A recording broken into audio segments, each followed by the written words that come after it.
Hello, everyone, and welcome to Experiential Spirituality, episode 17, Downstream. My name is David McMurdo, though you may recognize me as the best-selling author of Experiential Spirituality, the mystic answer to everything. And on that subject, I forgot to say something last week, and I'm not sure of the details myself, to be perfectly honest with you. All I know is that I got an email saying that this book is now available in Australia. Now, whether that means it previously wasn't available in Australia at all in paperback form, or whether it means it was available in Australia, but if you ordered it in Australia, it would be shipped from elsewhere, I honestly have no idea.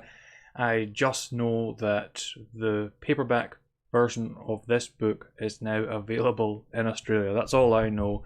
It was always going to be the case, no matter what I did, that I would have very little to do with what goes on in the background as far as this book or any other book that I wrote was concerned. I'm really focused on writing the books. That's it. That's as far as I want my involvement to go. So what goes on behind the scenes, I don't know. They keep me informed, and I, in turn, keep you informed on that subject. Okay, I've just got to do something here, and hopefully it won't interfere with this stream. See, usually before I start a stream, I sort everything out. I'm someone who likes to keep my PC very immaculate. So if there's images on my desktop or any other files on the desktop, I'll delete them frequently. I like to keep my desktop blank, and I just noticed there were two images on my desktop that I hadn't deleted from a video game, which I'm going to be talking about in just a moment, and I just thought I'd delete them now. So in this week's episode, there's an awful lot I want to speak about, many different subjects, but as I said, this was always going to be the case with this live stream. It's going to get very topical, many issues I want to cover. The first one was one I didn't expect to be speaking about this week, which is the fact that I'm going to be learning to drive soon. I've mentioned many times before that I don't drive and I don't have a car, but it was never because I couldn't. You know, I could have learned to drive any time in the past 20 years. I could have got a car any time in the last 20 years. It's just because I'm very much a pragmatist. And the fact is that I live in the remote highlands of Scotland. Any place I need to get to, I can pretty much walk to. And I always figured that there was really no reason not to add the expense of, a driving license and maintaining a car. There was really no reason to do that. On the odd occasion where I feel the need to go somewhere that's outside of walking limits, I'm happy to use public transport. There are many different reasons that people learn to drive. For the most part, it's necessity. But especially as a male, I think there's a lot of masculinity attached to driving.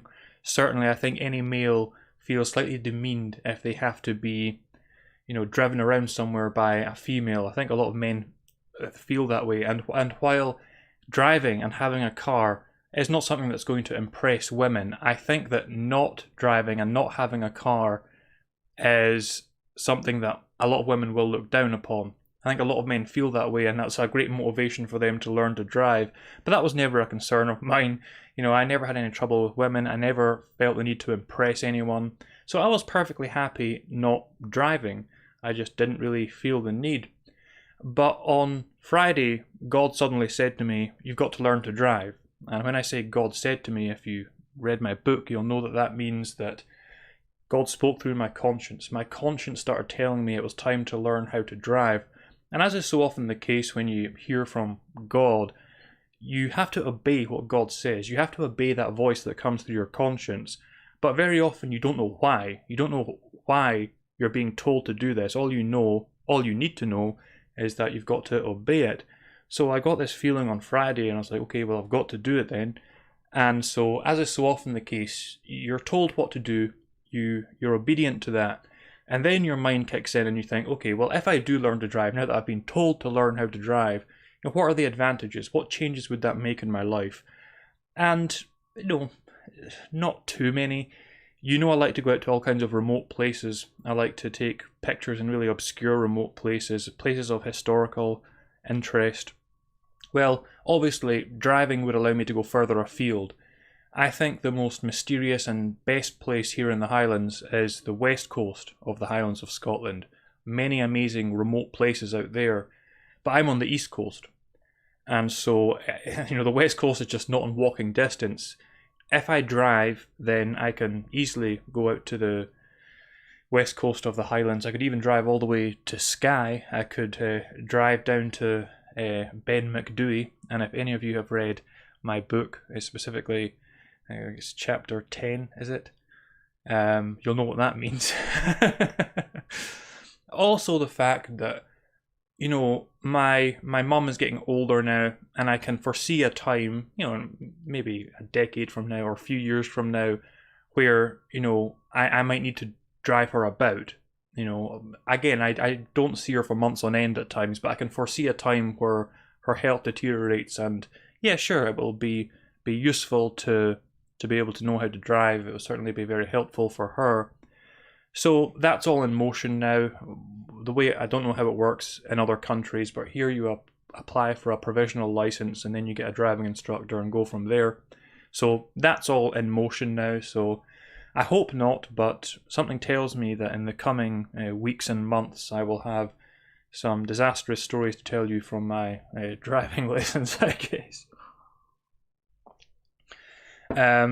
So that's going on, and as ever, I'm going to start in this show, this episode, with more frivolous subject matter, I guess, entertaining subject matter before we move on to the deep stuff, which I think is the exact opposite of how most shows would go about these things, but it is what it is. You know, this week, and as far as entertainment is concerned, I've really been enjoying playing Age of Wonders 3. Age of Wonders 3 is the third installment of the Age of Wonders series. Now, the Age of Wonders series is a 4X series, and for those who don't know, that's a turn-based strategy. A 4X game is a turn-based strategy game, essentially. In Age of Wonders 3, you have this fantasy strategic map, and on that strategic map, you enter into battles. But what's unique about Age of Wonders 3 is that in the first two games, your faction was fairly standard. So, for example, you might choose to play as the humans. They were neutral aligned. Or if you play as the orcs, they're evil aligned. But what's interesting about Age of Wonders 3 is that it had a whole class thing. A class and race synergy. So you had a number of classes. You've got the Sorcerer, you've got the Warlord, you've got the Dreadnought, you've got the Theocrat, my personal favourite. You've got all kinds of classes, and then you've got the races. So you've got humans, orcs, goblins, elves, and so on. And the way it works is that you pick a race and you pick a class, and they synergize with each other in very interesting ways. So if you play as a human Theocrat, for example, you'll get human cherubs.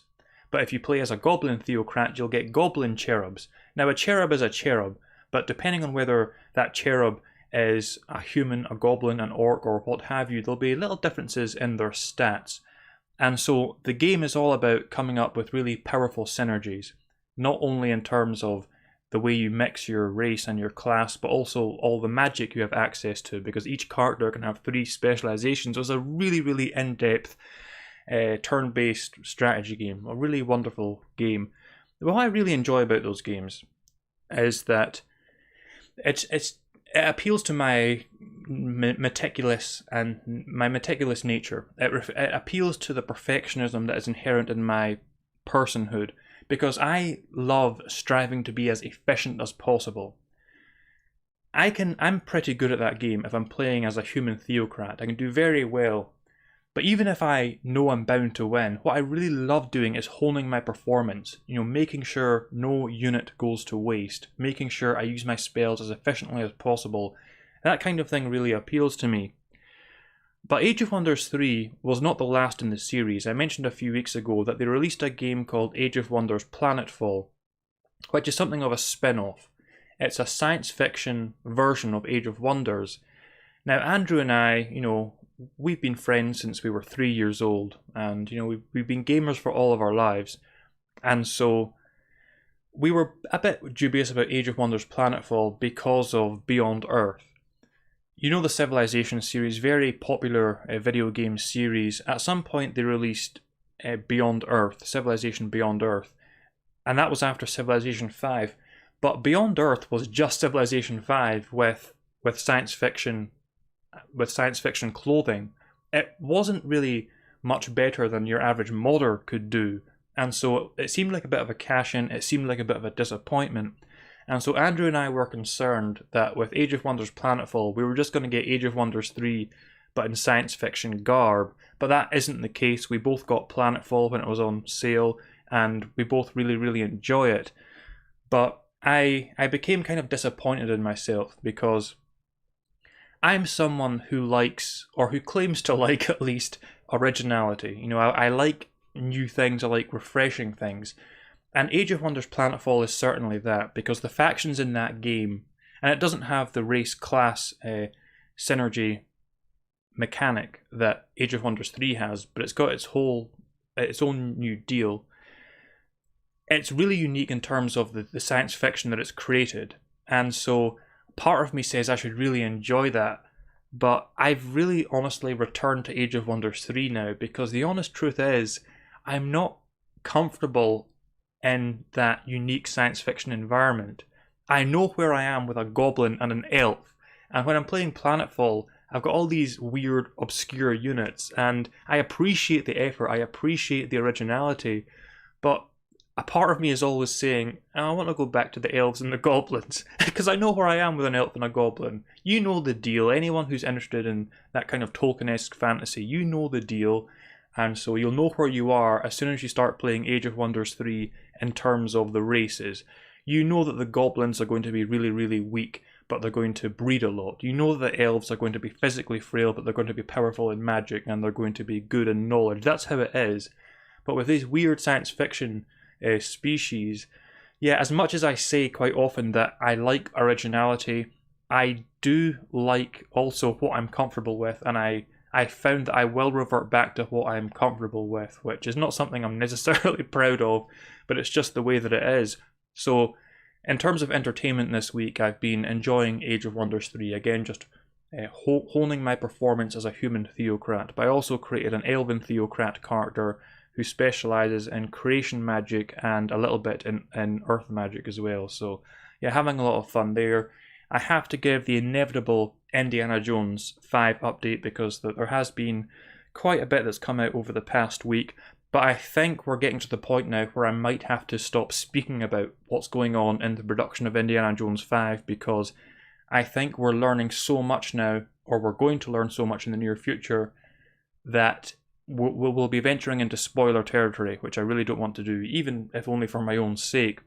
One thing though, last week I showed you some photos from the set of Indiana Jones 5. It was being filmed down in Melrose at the Scottish border, and you saw pictures of Harrison Ford, and I said that what I liked about those pictures was how scruffy Harrison Ford looked, because in Kingdom of the Crystal Skull he looked too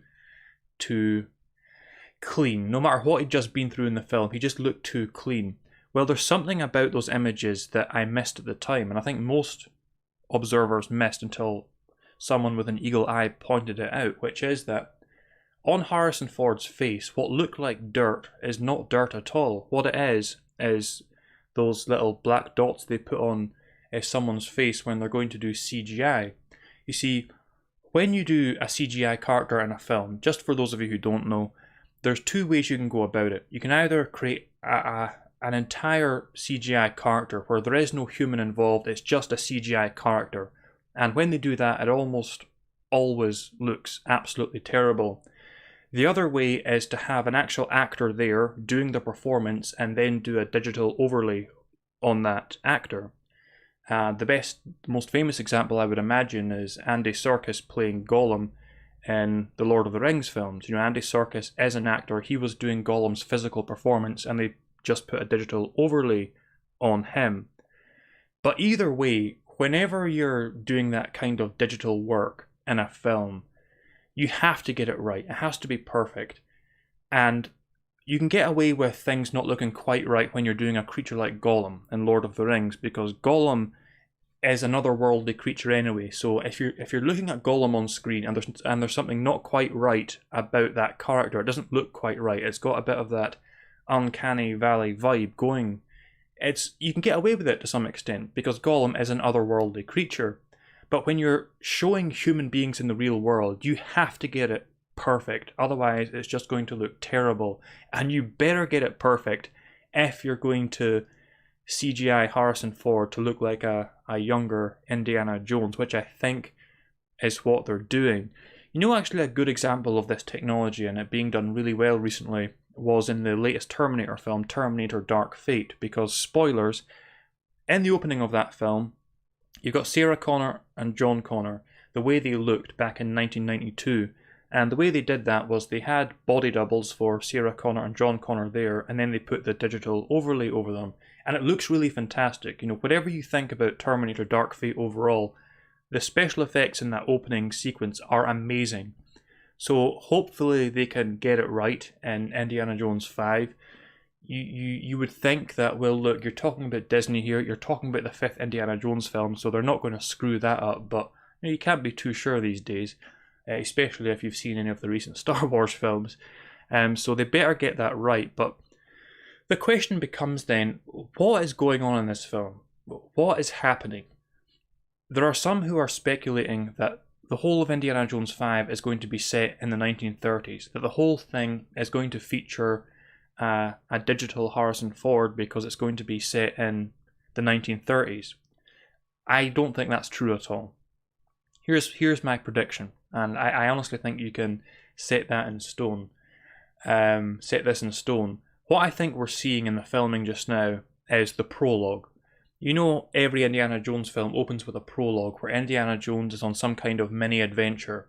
Now, up until Indiana Jones and the Kingdom of the Crystal Skull, that mini adventure at the beginning of the film, it had nothing to do with, or it had little to do with the adventure that would later unfold. You know, in the opening of Raiders of the Lost Ark, you had Indiana Jones going after that idol in Peru, and that had nothing to do with actually going after the Lost Ark, except for the fact that Belloc was involved in both escapades. In the Temple of Doom, you had Indiana Jones's deal with Lao She in Shanghai, and you know that had nothing to do with the Temple of Doom, except for the fact that if it wasn't for that escapade, he wouldn't have ended up in India. Then you had The Last Crusade, where Indiana Jones was going after the Cross of Coronado, and that had nothing to do with finding the Holy Grail, except for the fact that his father was involved, and it was another Christian artifact. Kingdom of the Crystal Skull was different, because Indiana Jones being in Area 51 was directly related to the rest of the film, and so it's possible in this fifth film, and this is my guess, and I'm pretty sure I'm right, is that what they're filming just now is the prologue. And in the prologue, you're going to see a digitally de-aged Harrison Ford as a younger Indiana Jones is going to have some adventure with Nazis, and that adventure is going to involve the main antagonist of the film. And the rest of the film will be set in the 1960s. And we know that for a fact because both the director, James Mangold, and Steven Spielberg have confirmed that the film will be set in the 1960s. So what we're seeing just now, I believe, is the filming of the prologue. But it is an awful lot of filming. And just to be clear for those who aren't too familiar with what goes on in filmmaking, they don't, and this is going to sound very obvious to many of you listening, but a lot of people don't know this, I've found. They don't film movies in order. They don't film scene 1, then scene 2, then scene 3, then scene 4 until they film the very last scene. It's a question of logistics. It's a question of the kind of shoot they do. So let's say that you have a film that opens up in Egypt and then the rest of it takes place in Ireland, and then in the last scene of the film they're back in that original location in Egypt. When they're shooting that film, you know, they won't go to Egypt to film that first scene, then to Ireland, and then back to Egypt to film the last scene. While they're in Egypt, they'll film everything they need to film in that Egyptian location, and then they'll go and film the rest in Ireland. And it's not uncommon for, you know, some of the first scenes to be shot in the production of a film to be some of the last scenes in the movie itself when it's finally put together. So just because we're seeing all of this being shot just now that features Harrison Ford with his digital appliances on, that doesn't necessarily mean that that's the first scene in the film. But I think in this case, we can guarantee that it pretty much is going to be, just based on what I said, my predictions concerning the way this film is going to go. But what we've learned in the past week has really, you know, put put a nail in the coffin of what I said previously. Well, what I said previously is true, but it doesn't seem to be the case in this film.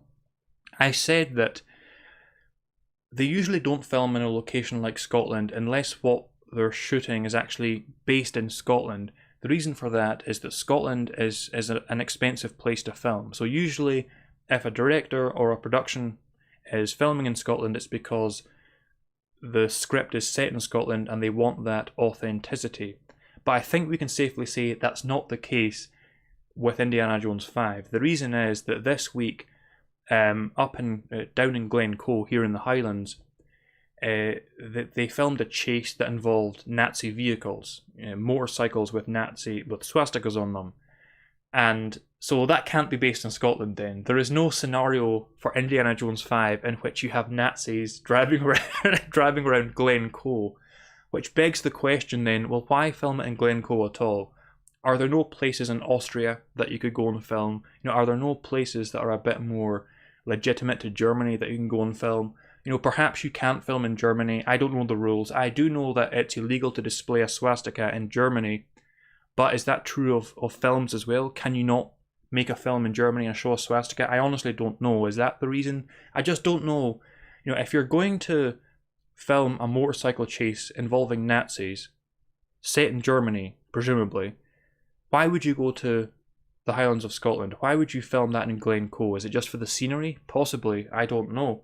But it's very, very interesting anyway. Everything we're seeing is very, very interesting. And they are shooting an awful lot for this opening. There's a lot of filming that's going on around Britain. Later on this month, apparently, they're shooting in Glasgow. And that, again, seems to me to be a very specific location. Why would you... There are so many cities in this world. You're obviously filming something that's set in either the 30s or the 60s.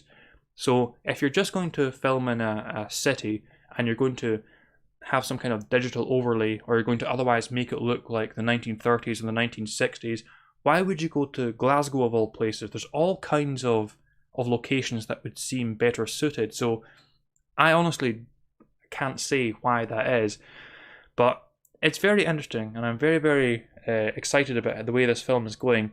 And as I said, I have a feeling that this film is going to be quite good.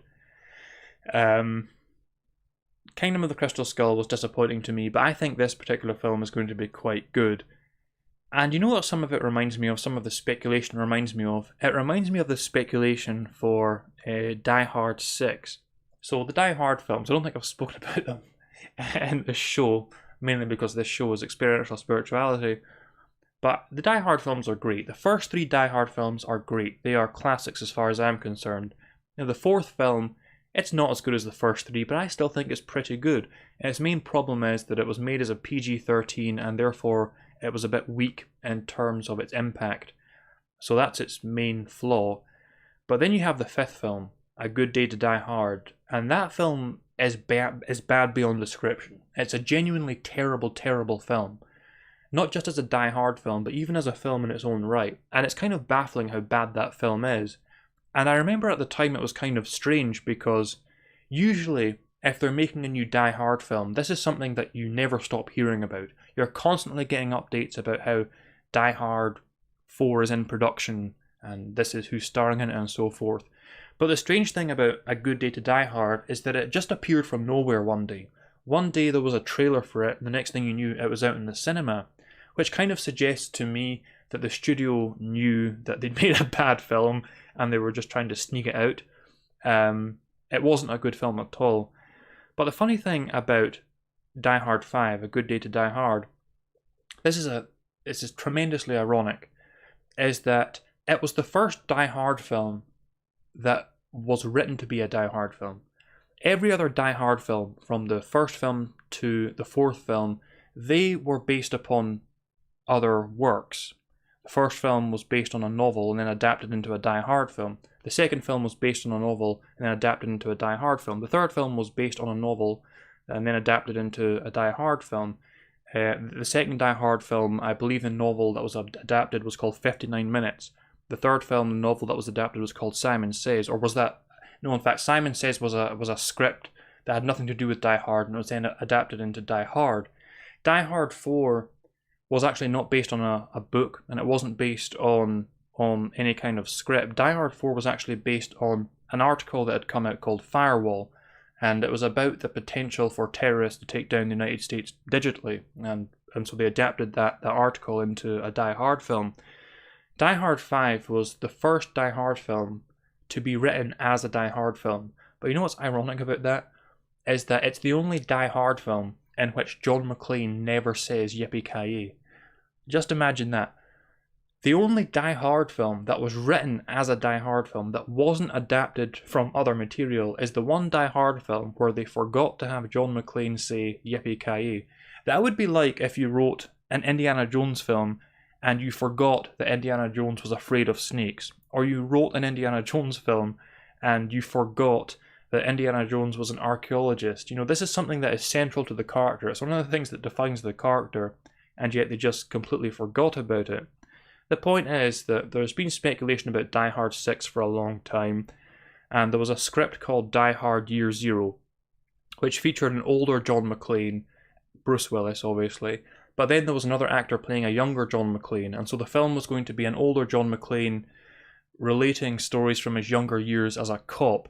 And that doesn't work for Die Hard, in my opinion. You see, John McClane from Die Hard is not like Indiana Jones. He's not like James Bond, because the point of the Die Hard films from the very beginning was that you're dealing with an average guy, and he just happens to end up in these situations where terrorists are taking over.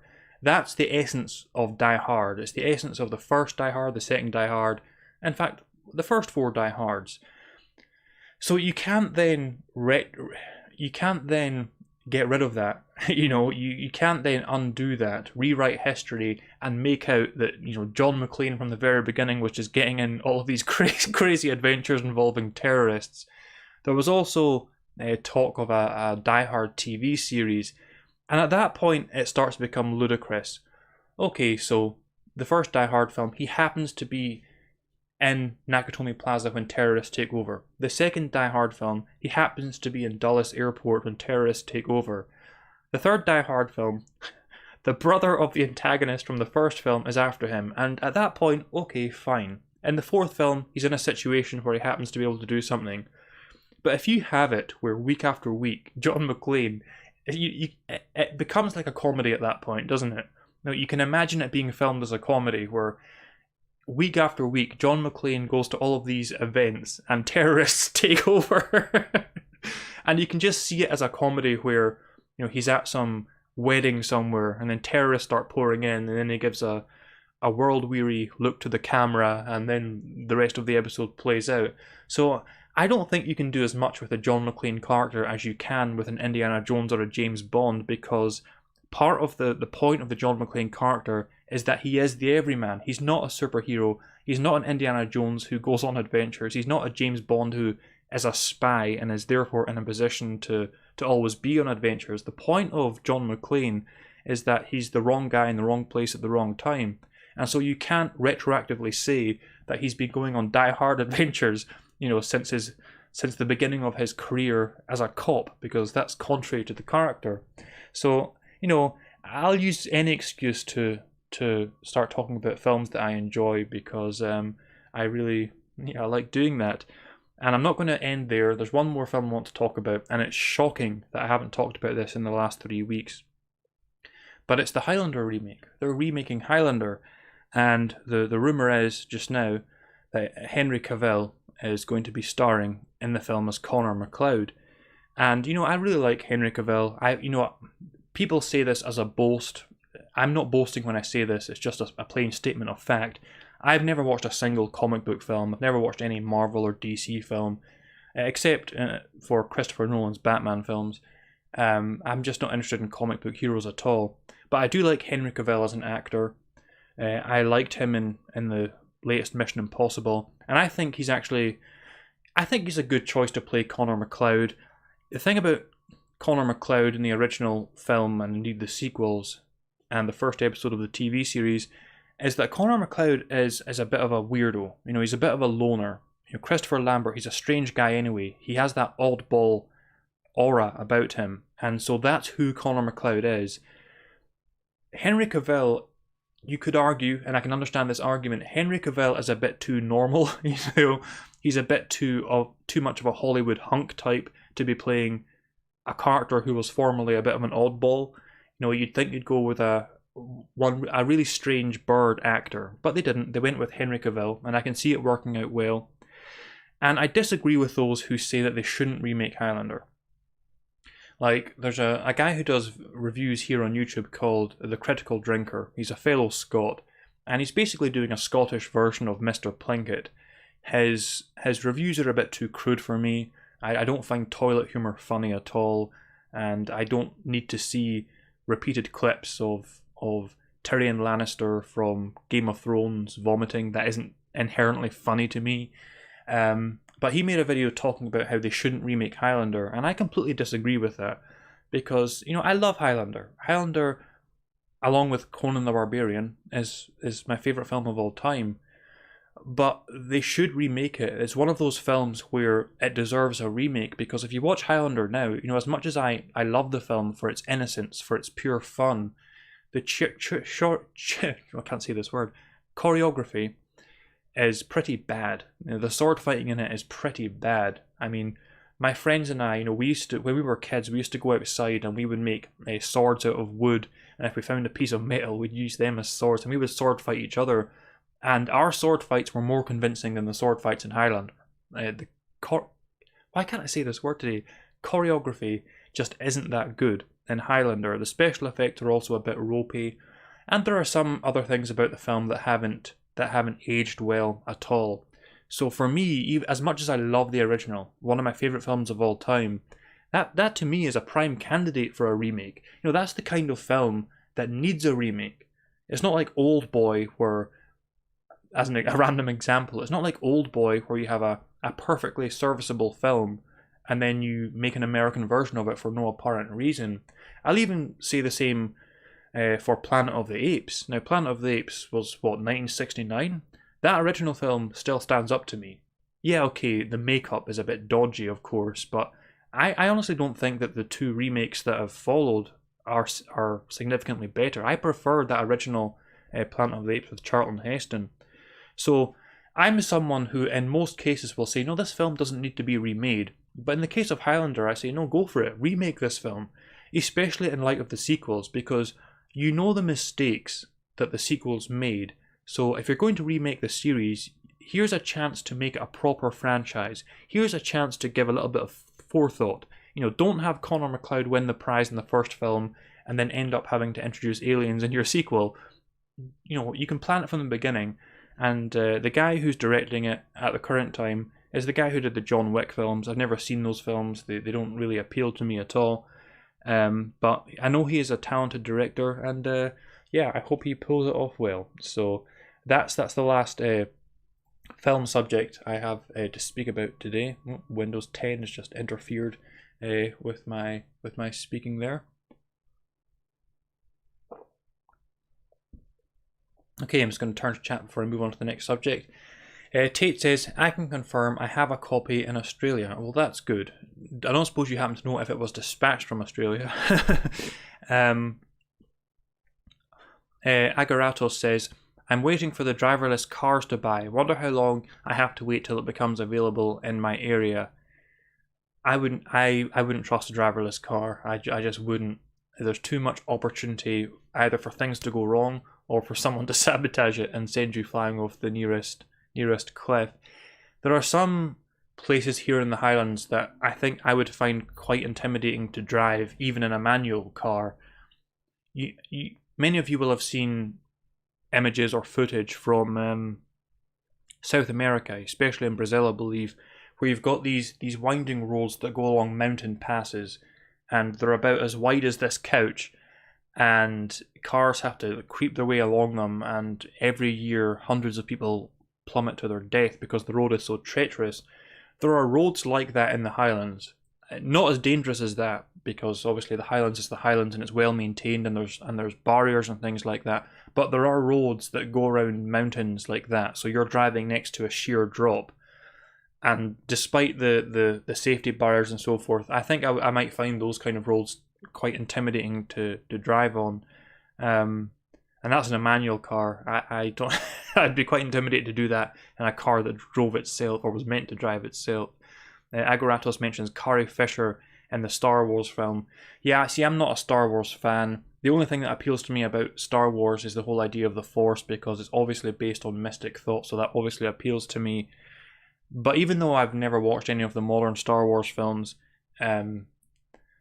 I feel like I have, because I'm someone who enjoys watching reviews of them. So I feel like I've seen them even though I haven't actually seen them. And so yes, I have seen the CGI Carrie Fisher many times, and it does indeed look terrible. And that's what I meant when I said that, you know, just because Disney is involved in Indiana Jones 5, and just because it's Indiana Jones 5, that doesn't necessarily guarantee that they're going to make sure to get it right in terms of the digital effects. I mean, I'm sure they will, but there's always a chance that digitally de-aged Harrison Ford could look absolutely awful. It's possible. Bugsy Malone says, hidden Nazi base inside a mountain in Scotland. Part of my mind did start thinking that. Part of my mind thought, what if they've gone really wild with the storyline? What if they're doing it where Indiana Jones somehow enters into an alternate version of the 1960s, a version where the Nazis actually won World War II? What if Indiana Jones has to go back in time to stop the Nazis winning World War II? What if it's like Wolfenstein 2, you know, the latest Wolfenstein game, where you have this alternate future where the Nazis won World War II? But I strongly doubt it. Jason John says, good afternoon from Ireland. That's another location they're shooting Indiana Jones 5 in at some point in the near future. Tate says, Christopher Lambert for the win. I like him in a lot of things. I like him in Fortress. I like the two Fortress films. I actually like the second Fortress film better than the first, which is kind of mad. Agoratos says, I watched a movie called The Ninth Configuration. I don't want to spoil, but there's a great twist and a great ending. That is a film that I've heard an awful lot about, and that many, many individuals have recommended me watching, but I just haven't got around to it. As I said earlier when I was talking about Age of Wonders, despite the way I'd quite often like to be, I am in my personhood a creature of comfort. I tend to stick with what I know, so I tend to watch the same films that I like over and over again. I tend to listen to the same music that I like over and over again. When I watch new films or I listen to new music, it tends to be by accident, essentially. Same with video games as well. I wish it wasn't that way, but that's just the way I am in my personhood, quite honestly. So now we move on to more serious subjects, specifically the virus, the lockdown, and the vaccine. So there was an interesting event this week where the World Health Organization drafted this advice saying that women of reproductive age, so we're talking, you know, from the age of like 14 to 50, women of reproductive age shouldn't drink alcohol. And this caused a massive uproar, and there are people just condemning and slamming the World Health Organization for being sexist and so forth. Now, I have no opinion about the advice that they drafted. I don't know or care what they based that advice on, you know, what scientific evidence they based that advice on.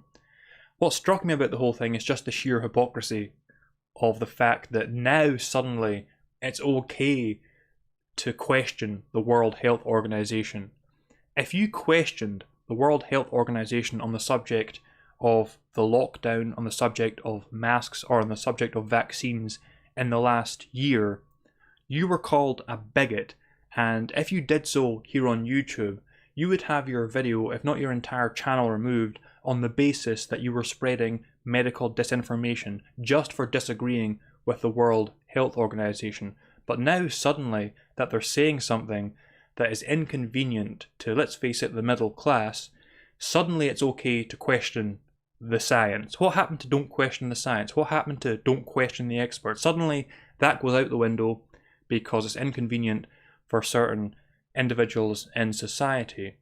So it's just another example of the gross hypocrisy. You weren't allowed to question the World Health Organization before because it suited certain individuals, especially in the middle and upper class, to insist that you couldn't do that. But now that the World Health Organization are saying something that's inconvenient to them and that will affect them, suddenly it's okay to question them. Suddenly it's okay to condemn them as sexist.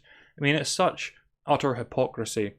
And when I talk about the middle and upper class, here's what I mean by that, is that quite simply the lockdown did not and does not affect the middle class and the upper class in the same way that it affects the working class. That's why it's okay. That's why it's easy for so many in the middle class, and of course especially in the upper class, to support the lockdown and to condemn anyone who opposes it as anti-science, because it doesn't affect them. They're wealthy enough in most cases to where they don't have to worry about the effects of the lockdown, whereas the average guy who's losing his job or struggling to keep his business afloat, yeah, he has to worry about the lockdown. And that's why it was easy for the middle and upper classes to condemn everyone who was opposed to the lockdown, and then say that you can't question what the World Health Organization says on the subject. But the thing is, with this alcohol advice, well, that is something that affects everyone, whether they're working class, middle class, or upper class.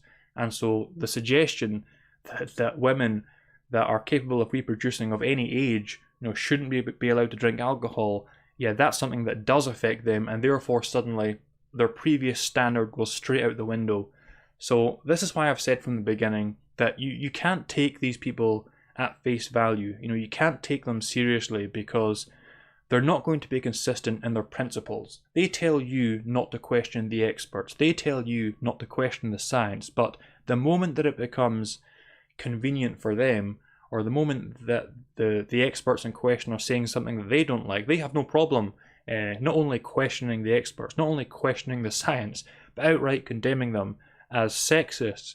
And so, you can't take these things too seriously. Life is to be enjoyed no matter how seemingly dire the situation is. All I can suggest is that you have fun with it, because from this point forth, no one can tell you not to question the World Health Organization. No one can tell you not to question the experts that work there, because the moment they do, you can now turn around and say to them, so do you agree with the World Health Organization saying that no woman of reproductive age should be able to drink alcohol? Do you agree with that? And of course they won't agree with that, and therefore they can't tell you not to question the World Health Organization.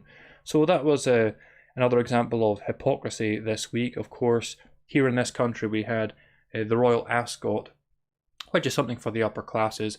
And as with the G7 last week, you saw at the Royal Ascot that these people, they're not wearing masks, they're not social distancing, and so we get another clear example of how even they don't believe what they're telling the wider public about this so-called pandemic. They don't believe it, and they certainly don't abide by the rules that they insist that we all live by. But I'll say something else about this, something that's, and this is a good one example of many that I'll give in today's episode of why I don't go with collectives, why I don't go with a side, whether it's the left, the right, lockdown, anti-lockdown. I'm just myself expressing my own views, and the point of this show is that I explain them in light of spirituality. And here's a good example of why, is that what I just said about the Royal Ascot is true. There were individuals there, they weren't observing social distancing, and they weren't wearing masks. And so it's another perfect example of how it's one rule for you and another rule for them. But there was a lot of outright lies on the anti-lockdown side as well. Like, I saw photos from the Royal Ascot being posted around social media, and those photos were from the Royal Ascot, but they were from several years ago. And it's like, you don't have to lie. Don't be dishonest like that. You don't have to be dishonest. And if you start playing those tricks, if you show a photo from the Royal Ascot that's actually from several years ago, and someone notices that, then everything else you have to say is undermined, because at that point they know that either you're fundamentally a dishonest person, or you're too careless to fact check the things that you're saying. And so, as much as I'm on the side of those who are anti-lockdown and those who point out the hypocrisy of the whole thing, there is, quite frankly, an awful lot of misinformation and melodrama that goes on that side of things. And again, it's just a perfect example of why I don't really want to be associated with any collective, because the moment you associate with a collective, you've got to give account for the kind of issues that will invariably arise within that collective, and I just don't want anything to do with that. I'll just be my own individual, giving my own opinions, explaining certain things in light of mystic and spiritual thought. If I happen to agree with a certain group, that's fine. If I happen to disagree with that group later on, then that's fine as well. But I'm not going to be part of any collective at all. The lockdown was extended, of course, in this country, as I said it would be last week. So apparently it's being extended to the 19th of July. Frankly, it makes no difference to me whether they extend it to the 19th of July 2080. I just don't care. It's not going to affect my life because I never abided by any of this anyway. And something else I'll say on the subject is that this whole lockdown situation, it really has been a big test. We are here in this world, as I explain in my book, we are here in this world to be put to the test, to see if we can resist the temptations of the world, to see if we can resist the allure of this world in so many different ways. And the trials that arise in this world, they really do test us. They test our character, if you like. And this whole situation with the pandemic, it really has been one of those rare events in world history where the mettle of everyone has been tested. And there are some individuals who have truly failed this test in the most profound way. Now, I've said before, I don't like to divide on political issues, because if I divide on political issues, if I take a really hard stance, then I risk alienating individuals that I don't need to, and that proves to be a barrier between between them and what I might have to say on the more important subject matter, specifically spirituality. And that's why I've always said that despite my own opinions on the subject, if you support the lockdown, that's fine. If you want to get vaccinated and you support vaccinating children, okay, that's fine. I disagree with you in the strongest terms, but you have the right to that opinion.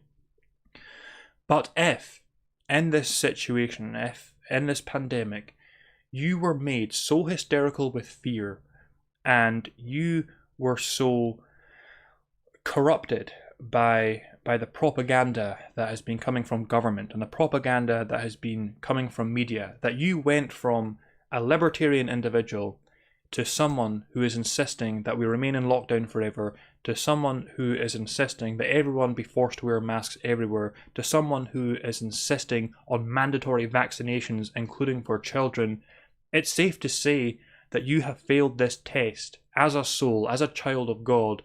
You have failed this test in the most disastrous way. And the problem for many individuals, both individuals who are known, celebrities of some kind or other, and individuals who are just your average person, your average soul, the problem for them is that there's no way to undo that. Those media figures and those celebrities who in their hysteria, in their fear, have been advocating for these draconian measures, they can't take that back. Individuals are always going to remember them for having done so. And more importantly, especially for those who watch this show, more importantly, the individual, just your average individual in the local community who, the moment they were made afraid by the media, the moment they were made afraid by the government, threw all of their libertarian principles out the window and started informing on their neighbours and again insisting on mandatory masking and mandatory vaccinations, including for children, that individual is never going to be able to recover their reputation in the eyes of others. That just can't happen, because now everyone knows that, look, when this individual is faced with even the most minor threat, they'll throw all of their principles out the window immediately. They'll be informing on their neighbours, and they'll basically just be advocating for the most authoritarian measures that one can imagine, and there's no way to go back from that. So there's no need for me to constantly demonize those who have failed this great test in this way, because quite honestly, they're going to suffer for having done so for the rest of their mortal lives, and there's no way out of that. That is karma. And again, karma is simply a term that refers to cause and effect. They performed this action, and therefore they're going to suffer the consequences for doing so. It is karma. And there's no way out of that. And we are, I think, in the early days of something more major. And I can't say what it is, but as I said last week, I really do feel that we are in a form of transition. We are going to be entering, at least, the way I put it last week was that we're entering a period where there is at least going to be an attempted change on a global scale. The powers that be are attempting to institute, let's just say, a new order in a certain way. And I don't know the details of that, and I don't know whether it's going to succeed or fail, but we are certainly at the threshold of that attempted change. One final thing on the whole question of masks and lockdown and so forth.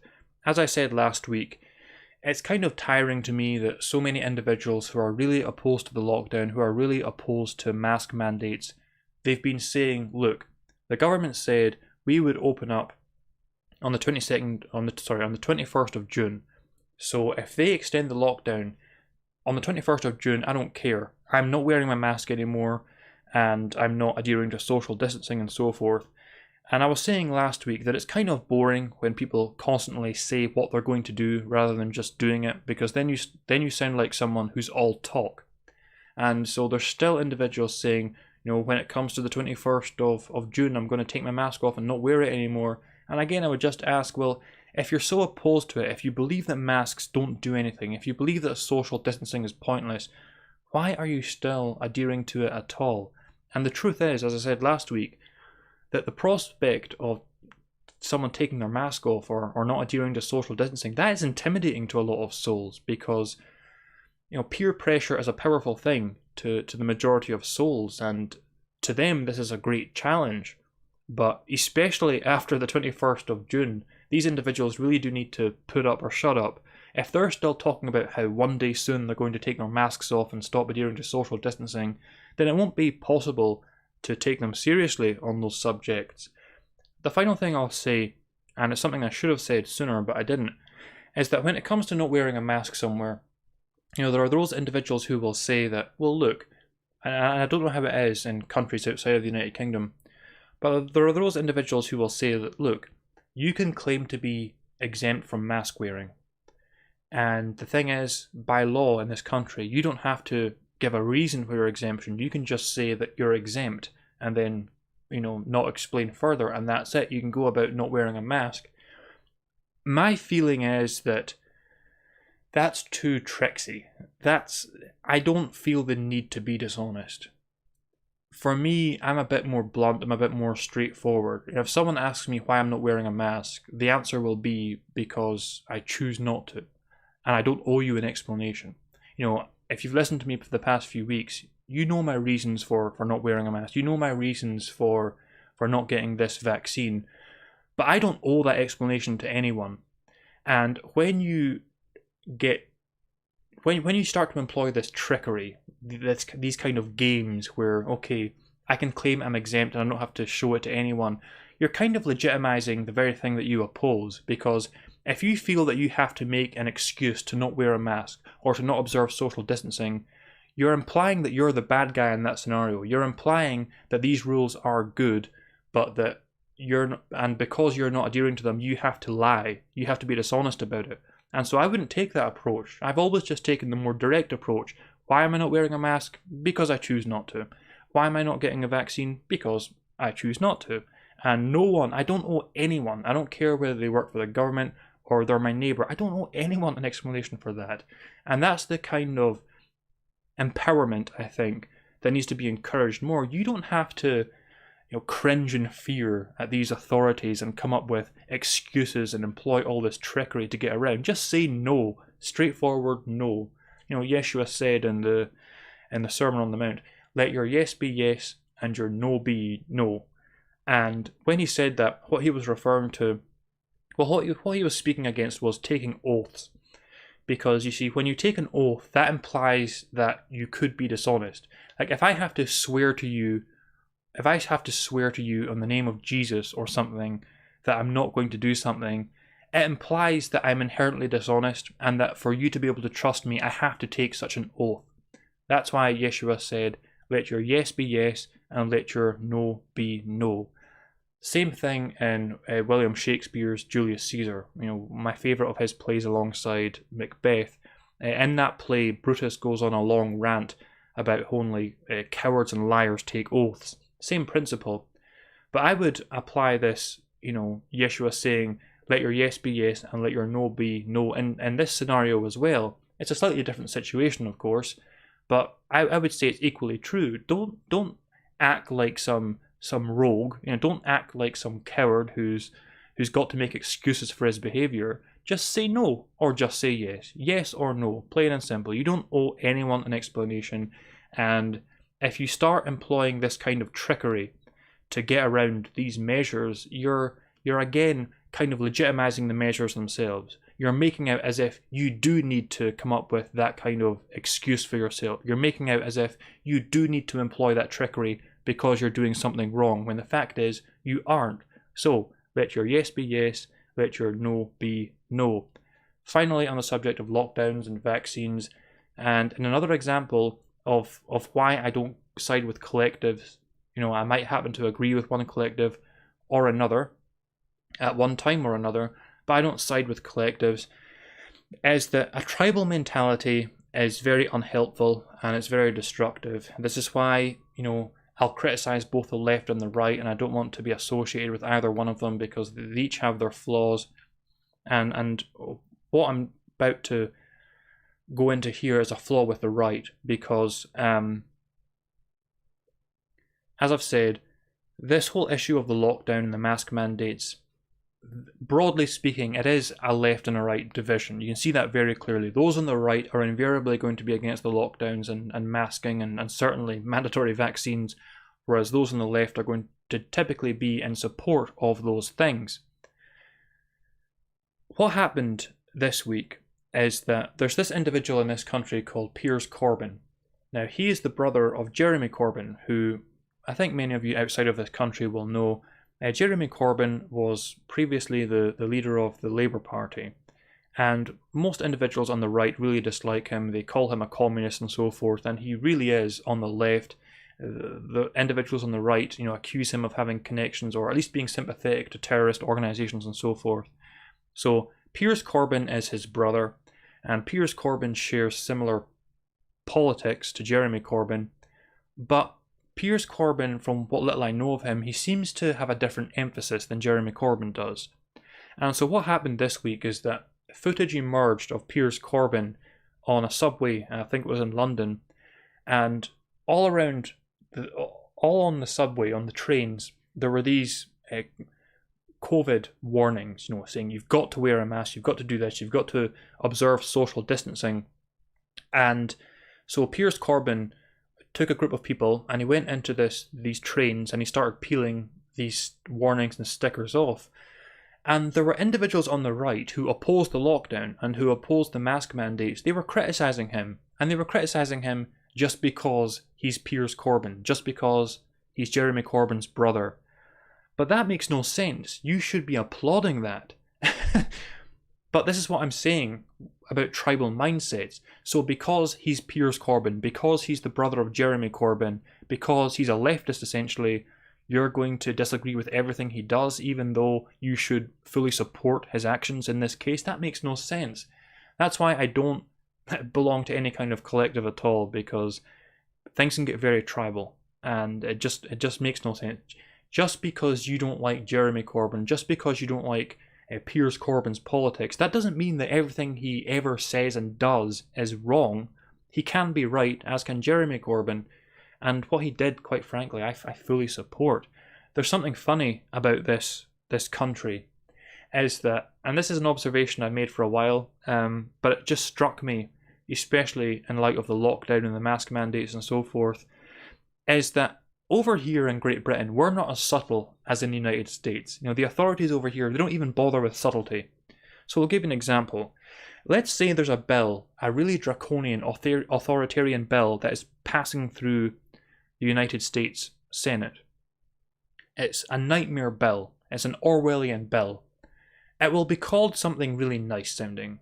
And I'm going to say, let's say it's called the Child Protection Act. And I think that actually is a legitimate bill. in the United States, but let's just say that this really draconian Orwellian bill is going through the Senate in the United States. It'll be called something like, the Child Protection Act. So it's a case of, well, who could possibly disagree with protecting children? Those are the kind of semantic games they play. They'll make something sound really nice just so that people support it, in many cases in the Senate, without actually reading it. The authorities over here don't tend to do that. The authorities over here tend to be rather sinister in the way that they express things. Even before the lockdown, even before the mask mandates, surveillance cameras, for example, even in this town, it's not enough for there to be a sign that says, this area is monitored by surveillance cameras, as would be the case in most situations. The signs here, they've got a big, massive eye on them, and a line saying, "We're watching you," surveillance cameras monitoring this area. For some reason in this country, the police and the government, they really have to have that sinister edge. There's no subtlety at all. It's like when the police in this country on social media talk about how they're watching what people say on social media, they don't try and dress it up at all. They'll just say, "We're watching you. Watch what you say online, or we'll be paying you a visit." Really, really sinister bullying stuff. So that's one difference between the authorities in this country and the authorities in the United States, is that in the United States, they try to be subtle about it. They'll give something a nice sounding name, but over here, they don't even bother with that. They're just really, really sinister. And honestly, every single time I walk by one of those posters with a big giant eye on it and a line that says, "We're watching you," my first instinct is to tear that down.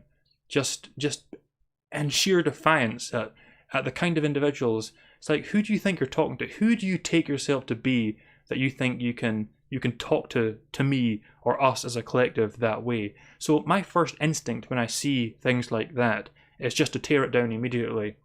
I'm not saying I do YouTube, I'm just saying that inside, my instinct is to tear those things down. So with the lockdown, of course, the same thing has been carried over to the lockdown policies, where you've got these really sinister Orwellian-style posters and messages on TV with no subtlety at all, just saying, "Do this or else." And so, frankly, I don't care how much of a leftist he is. I fully support Piers Corbyn going into the London Underground or wherever he was and tearing those kind of messages and posters down, because, that's just not acceptable in this kind of country. And again, to oppose Piers Corbyn for doing that just because you don't like him personally or just because you don't like his politics, that is not only foolish and small-minded, it is very, very self-defeating. More broadly, when it comes to the whole lockdown situation, there is something I've talked about before, but I don't think it can be repeated enough, is that I am opposed to the lockdown. I always have been from the very beginning. I'm certainly opposed to mandatory vaccinations, especially for children. And so I understand the concerns of those that agree with me, and I understand their fears concerning the future. But something that's very important in mysticism, and something I talk an awful lot about in this book, is that we are not in the future and we are not in the past. We are here and now. If you can affect positive change, whether it's in terms of the lockdown or in terms of mask mandates or in terms of vaccine mandates, you should certainly do that. But don't sacrifice your life in the present moment, because again, you are not living in this nightmare future that you might imagine. You are living now, and the wisest of individuals know that they must appreciate life from moment to moment. So yes, you can have legitimate concerns about where society or where Western civilization as a whole is heading, but don't sacrifice your enjoyment of life in the present moment, because then you really are wasting your time. And no matter what happens in the future, whether your imagined nightmare scenario comes true or whether things are perfectly fine, if you waste your life in the present moment worrying about things that may or may not come to pass, that is something that you will certainly regret. And so that's why when I make these shows, I talk about all kinds of serious subject matter, especially in light of spirituality and in light of so much of what I wrote in this book. But I'll still take time to talk about the latest Indiana Jones 5 rumours. I'll still take time to talk about how I enjoyed playing Age of Wonders 3 this week, because I'm very conscious of the fact that I'm not living in some nightmare Orwellian society. I'm living here and now. And while I'm living here and now, I'm going to enjoy the gifts that God has generously bestowed me with. And I think that's something that everyone should bear in mind, because there are an awful lot of souls right now that are living in fear of a future that may never come to pass, when they don't really need to live like that. But individuals do that for the most part. The majority of souls will do that, as I explain in my book. Most souls, they either live in the past, reliving things that happened in the past in their mind, and when they relive those events in their mind, obviously that provokes the same emotions that they went through previously in their ethereal body. Or, as is the case with this lockdown, they're imagining some nightmare future, and for all intents and purposes, they are living in that future because they're so focused upon it, or that potential future, because they're so focused upon it in their mind. So back to current events. This week there was another example of hypocrisy. Some of you may have seen this incident on social media, but essentially there was an anti-lockdown protest, and this BBC journalist was there. He wasn't covering anything. I think he was just walking home or something like that. And many of these anti-lockdown protesters went up and started shouting at him, screaming at him, calling him a traitor and so forth. And so this generated massive outrage on social media, with many on the left condemning this. And it's an example of hypocrisy, because individuals like Nigel Farage, and we're here on YouTube, so I'll evoke his name, individuals like Carl Benjamin, aka Sargon of Akkad, they went through that exact same thing, except in their case they were actually assaulted. Nigel Farage had a milkshake thrown at him. I believe Sargon of Akkad, he had kippers thrown at him. Now, okay, it's a milkshake and it's kippers, it's not deadly stuff, but it is still classed as assault. It is legally assault. But when those things happened, those on the left were cheering it. They were excusing it by saying that these guys are fascists, which of course they're not, but they were cheering it on. But now suddenly, because it's someone that they're sympathetic to, because it's someone who very much pushes the narrative that they support, suddenly it's an absolute disgrace that this individual should be shouted at by these protesters. So that was another example of gross hypocrisy. So to criticise the left yet again, don't worry, I'll get back to criticising the right momentarily. The thing about the left is that this is something that Soph said.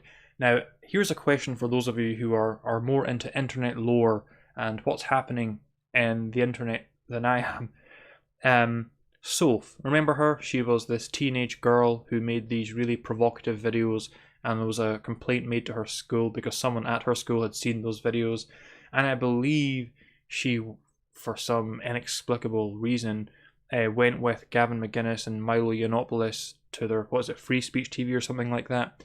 What happened to her? Is she still doing that with them, or she just disappeared into oblivion? Is she still making videos? I don't know. I'd really love someone to give me an update on what's going on with her. But she said it right in her most popular video, which was called Be Not Afraid. She pointed this out about the left, and it's absolutely true, is that the left aren't concerned with being good. That's not their chief concern. What they're concerned with is presenting themselves as good. And there's a big difference between presenting yourself as a good person and actually doing what a good person would do. And there's a tremendous difference, because the left are ultimately conformists, and they're always going to go with whatever the mainstream opinion is. As Soph said, to these individuals, being unpopular is essentially tantamount to being dead.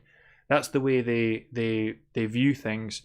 And so that's why there's often so much hypocrisy visible in the left when it comes to these matters, because someone with consistent principles would say, well, no, look, it's wrong to mob anyone, whether that individual is Nigel Farage, Carl Benjamin, or a BBC journalist. But the left don't see it that way, because in the mind of the left, most leftists, let's just say, Nigel Farage is a fascist, Carl Benjamin is a fascist, and therefore, if they want to project this image of themselves as good people, they have to oppose fascists at every turn, and therefore they have to endorse them being mobbed while they would condemn the BBC journalist being mobbed, because it's all about the image that they project. That's the most important thing for them, and it's important to recognise that, because that's the easiest way to shut.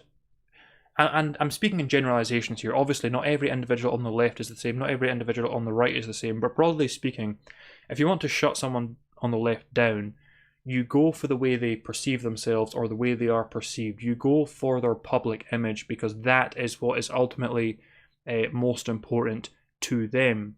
And it's the fact that they're concerned with appearing to be good rather than actually being good. That is the reason that so many of them so often get exposed as being the very thing that they seem to hate. You know, it's become a meme now, but it's true, is that when you have a male feminist who constantly talks about the harassment that women face, you know, you can basically set your watch to when they're going to be exposed as some kind of predator themselves.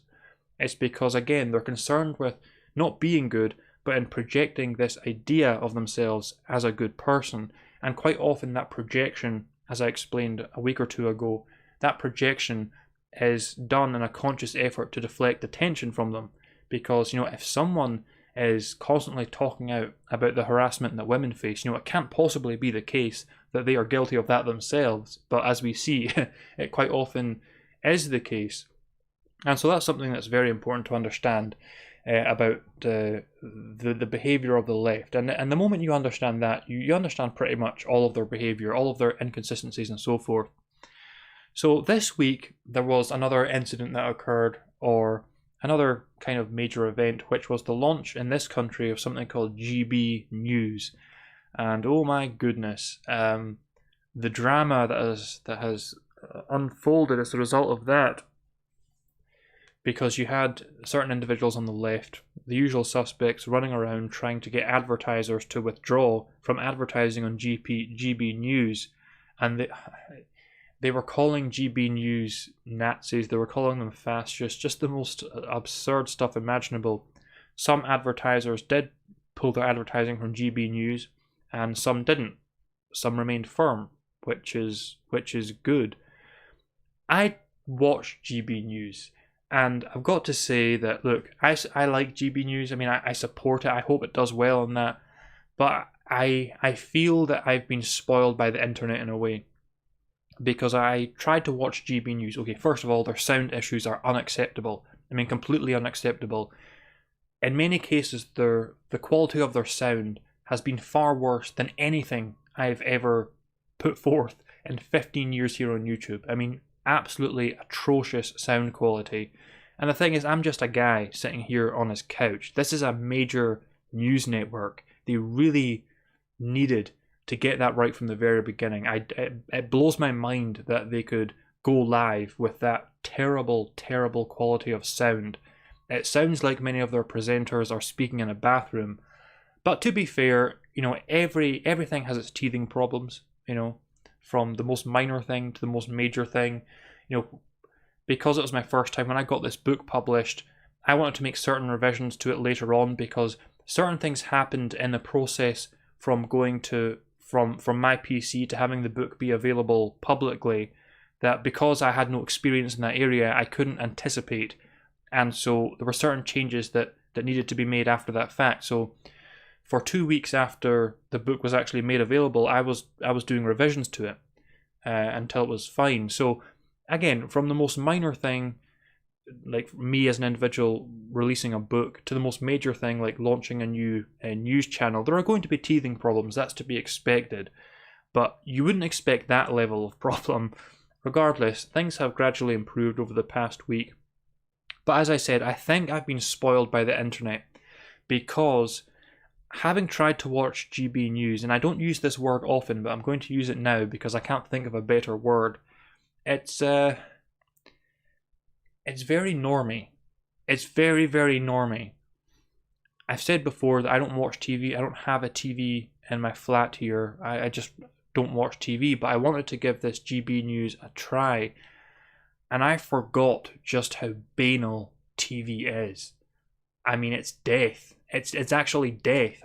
I feel my vital force corroding listening to this stuff. It's just so banal.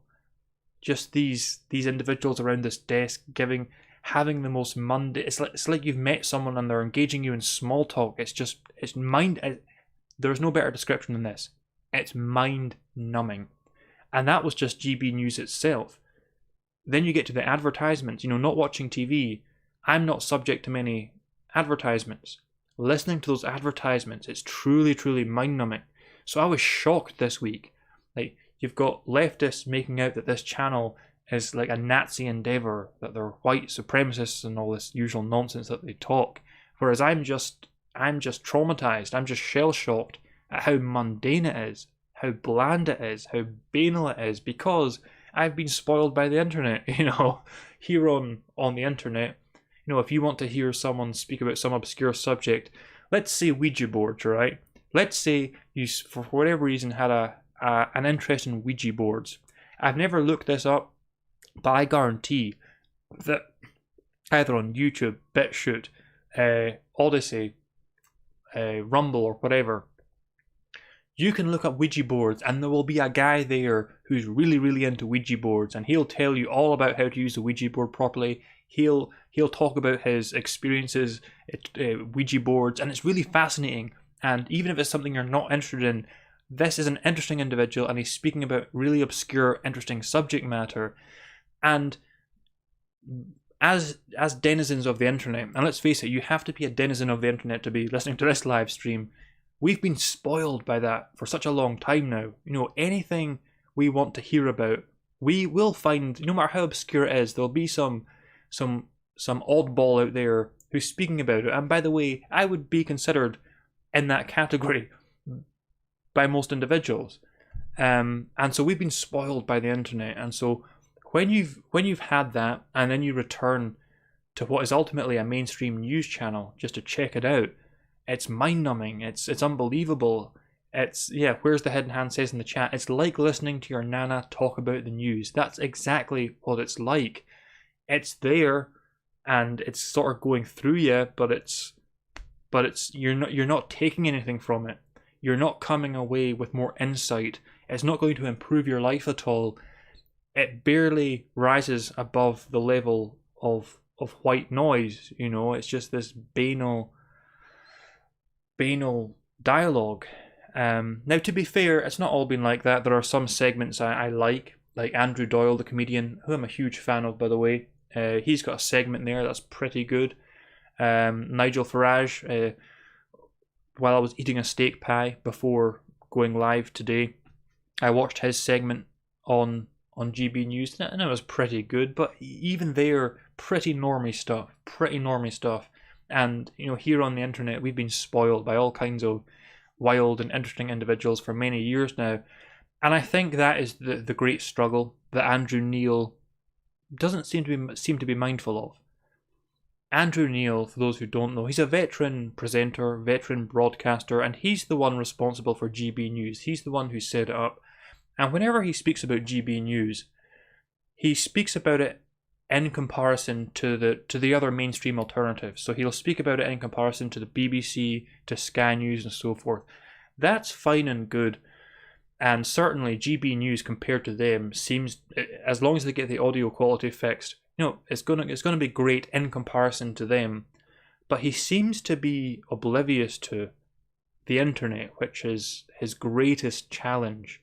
I was shocked because I was reading an article about how GB News had higher viewing figures than either Sky News or BBC News. And I was shocked at just how low the viewing figures were across the board, because television viewing figures is not something that I concern myself with. So this was the first time I'd seen these kind of statistics. And the viewers, these amazing viewers for GB News at launch, do you know what they were? See, I'm thinking, not knowing anything about the subject matter, I'm thinking, well, it's got to be in the millions. Millions of people tune into BBC News, Sky News, and GB News. You know how many individuals it was? 320,000. And that 320,000 beat the BBC News, which, if I recall, was something around 100,000. Now, to me, that seems shockingly low.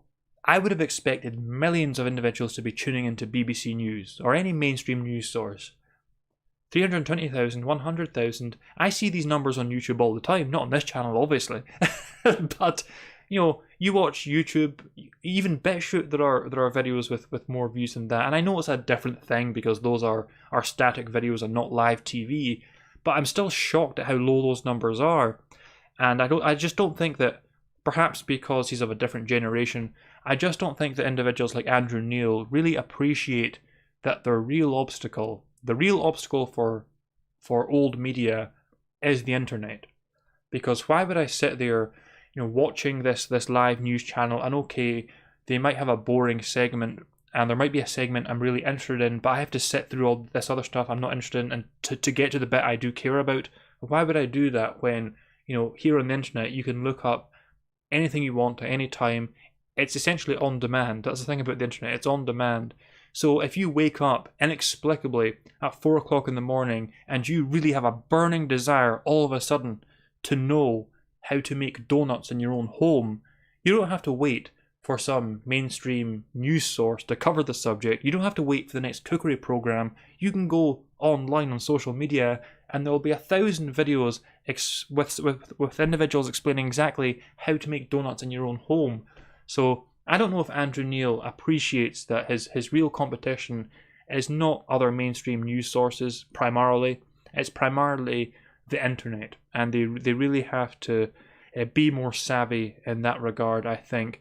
Based on what Andrew Neil has said, I really get the impression that he seems kind of dismissive of the internet. Like he would, I think he would, in a sense, look down on individuals who have a focus on the internet. But again, I think that's a very dated attitude. It's like when those individuals say to you, "Oh, did you learn that from a YouTube video? Or did you learn that from the internet?" As if the internet isn't the greatest depository of knowledge that the world has ever known. I mean, of course there's bad information on YouTube, of course there's bad information on the internet, but there's also the best information on the internet as well. So there's a lot of dated attitudes involved in this issue, this dichotomy between dinosaur media and internet culture, I think. And internet culture always has and always will win out. That's why the powers that be, in recent years, they finally worked this out, especially with Donald Trump, and they finally began to make big efforts, really clamping down on free speech online. Tate says, television induces alpha waves which are associated with daydreaming and reduced use of critical thinking skills. Now, I don't know how true that is, okay? It's one of I'm always careful not to speak with authority on subjects on which I'm completely ignorant of. And I don't know the first thing about alpha waves and things like that may or may not come through the TV, especially when I'm here on YouTube.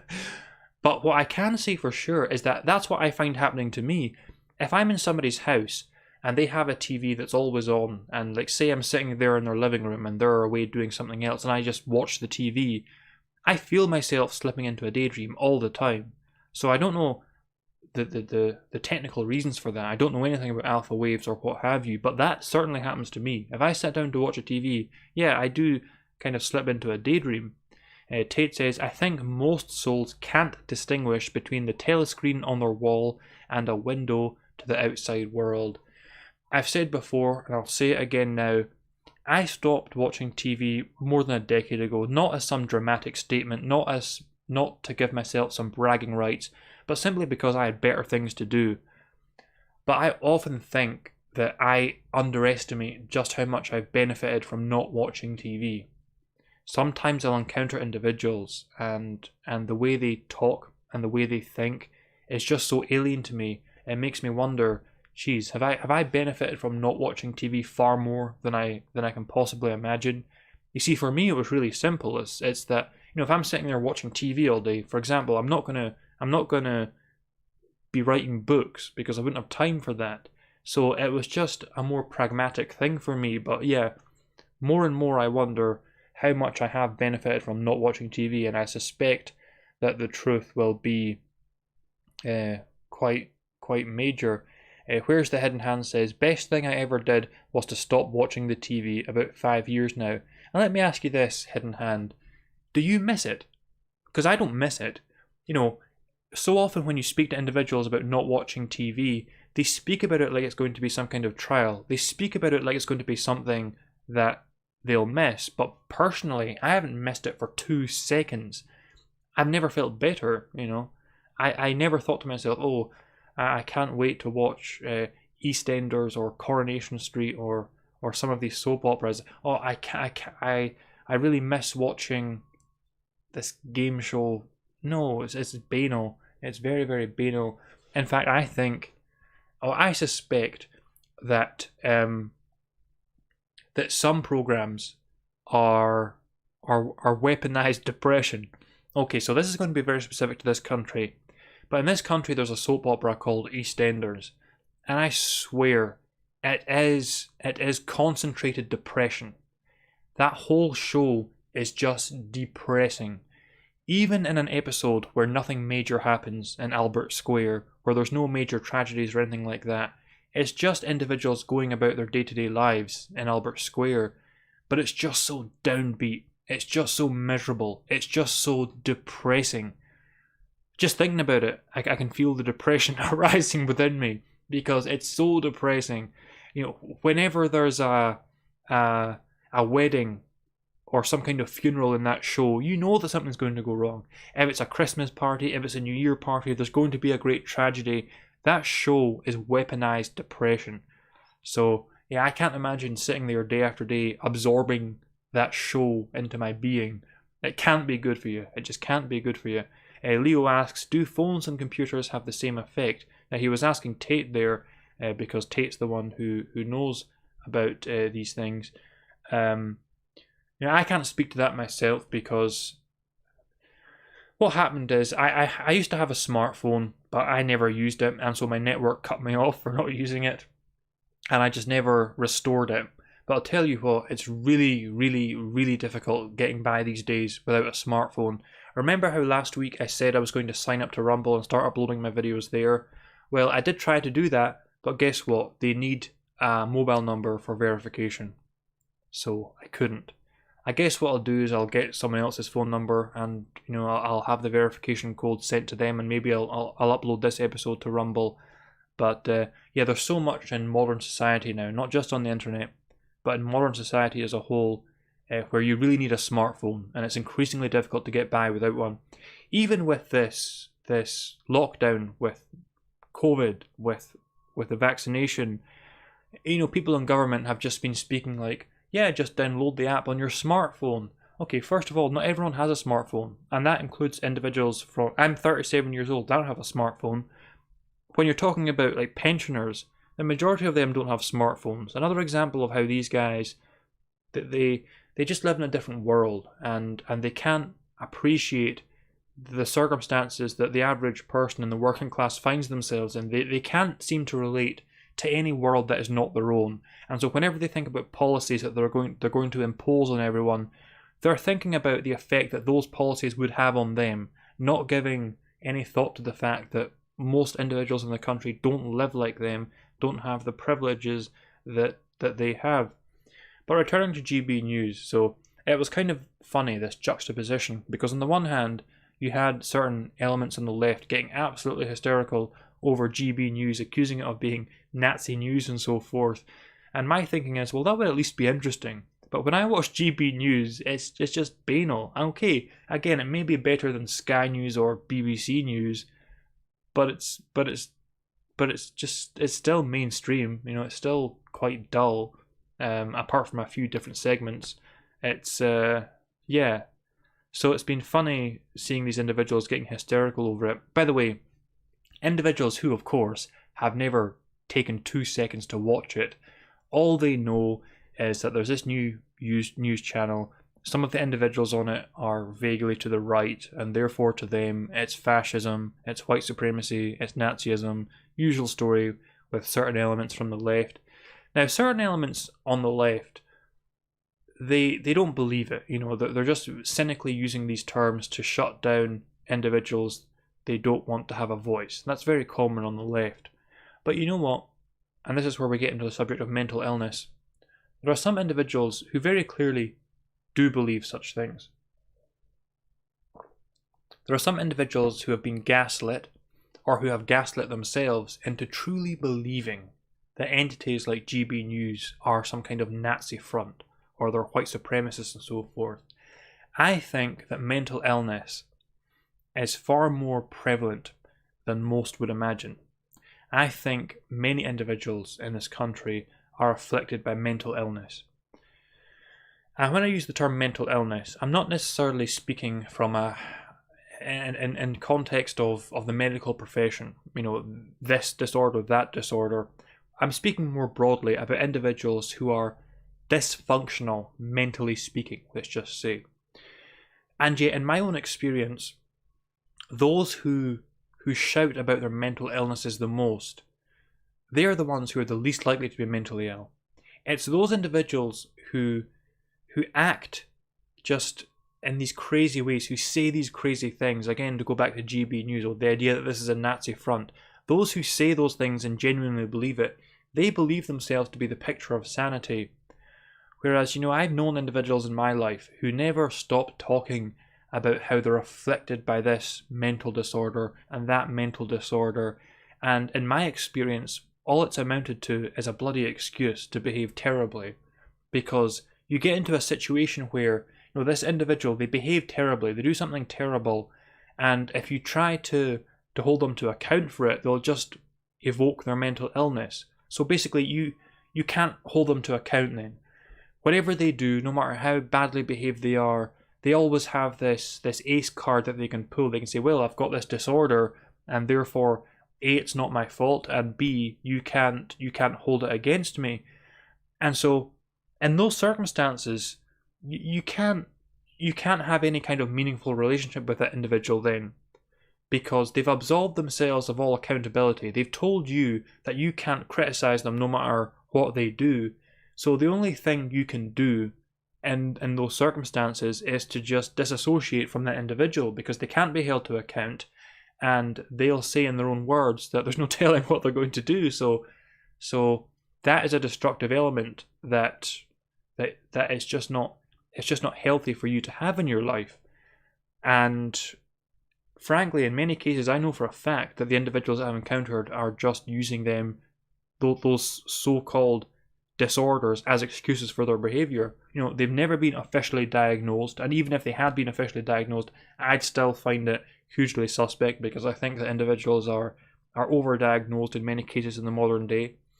But they've never been officially diagnosed. They've kind of just diagnosed themselves, and so whenever they do something terrible, they'll just say, well, it was my whatever disorder playing up, and you just have to tolerate that, and it becomes destructive. So on that subject of mental illnesses, this was a horrible story, and I didn't even know if I should cover it because I wanted to remain positive for the most part. It was just a story I saw at random. Right, remember, I'll show you. Here. Okay.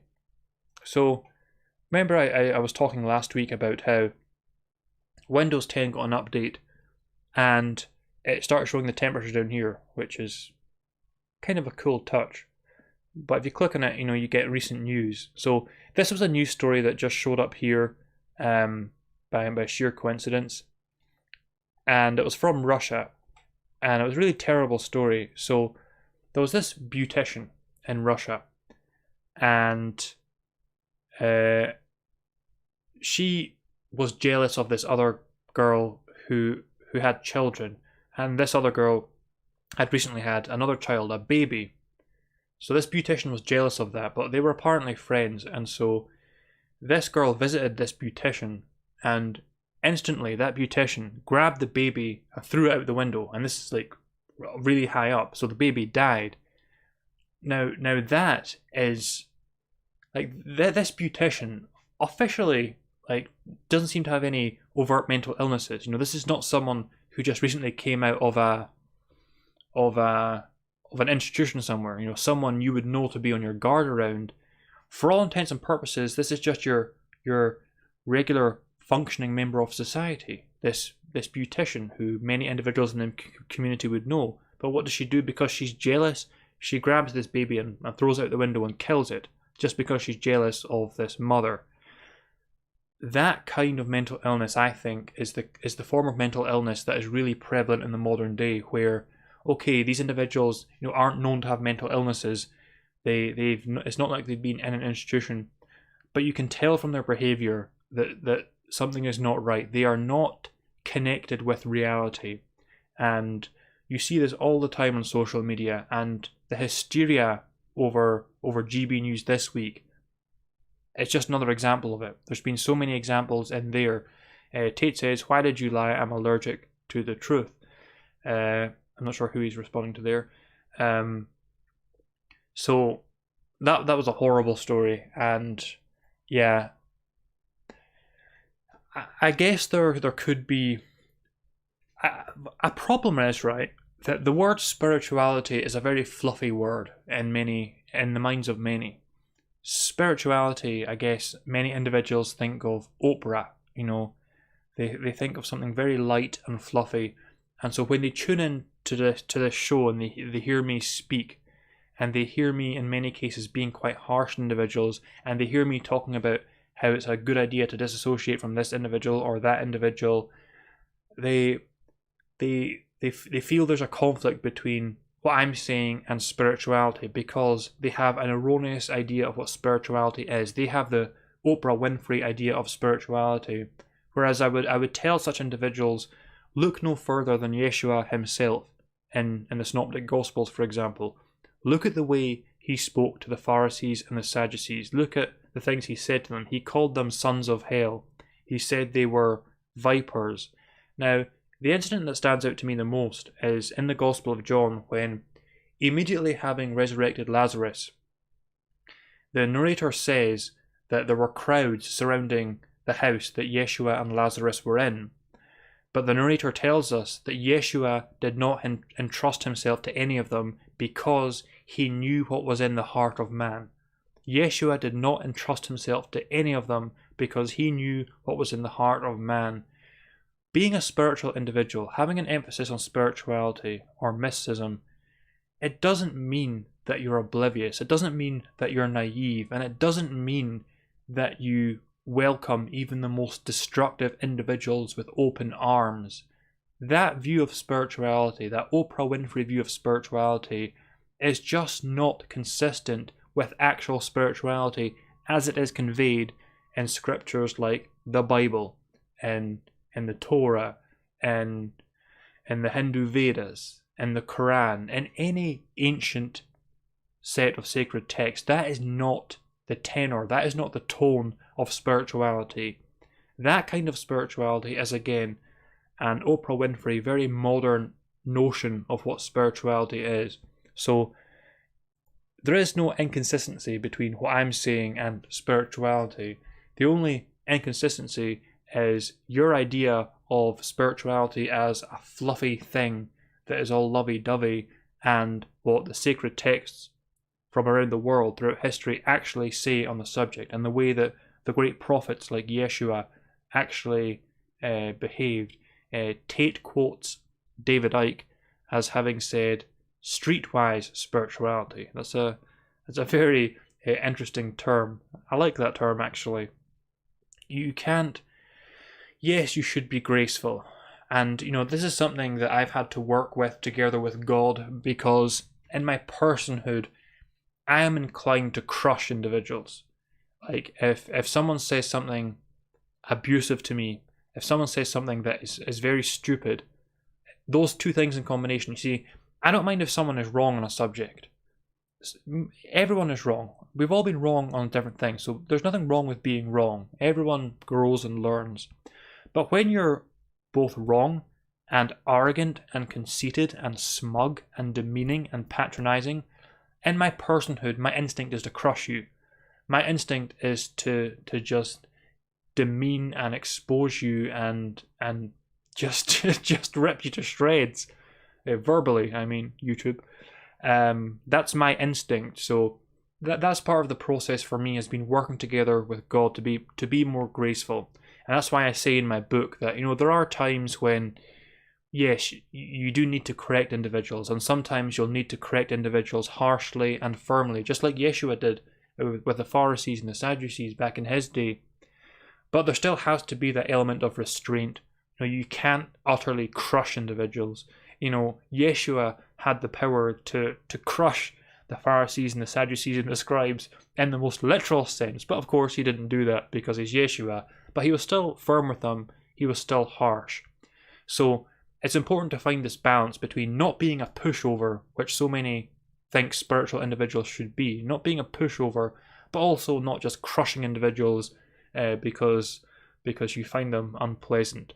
In many cases, the best thing to do is to correct them as harshly and as firmly as you feel the need to, and then leave them be. There's no point in getting entangled in debates with certain individuals because it's just a waste of your time, and you've got better things to do.